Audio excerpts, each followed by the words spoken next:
Les coulisses du Léman Express.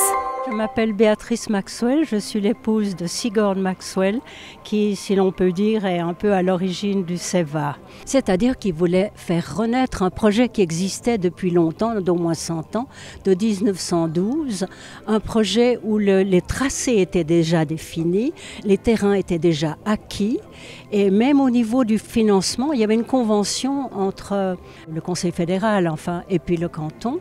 Donc sachant tout ceci, il s'est dit ça peut se faire, il faut une bonne volonté. Et c'était ça le problème parce que Genève, petite ville relativement dense, quand même axée beaucoup sur la voiture, il y a des gens qui lui disaient mais vous rêvez, mais cette histoire ancienne.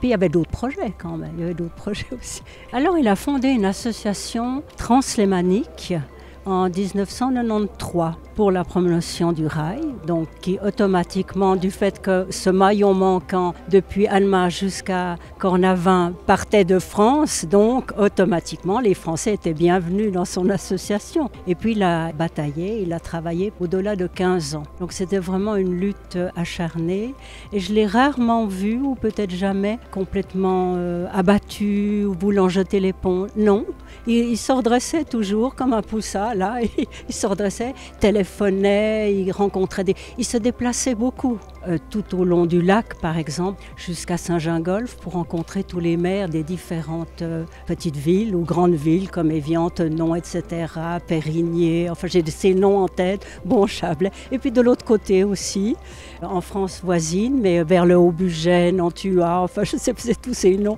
Moi j'étais pas autant impliquée dans cette lutte-là. Les coulisses du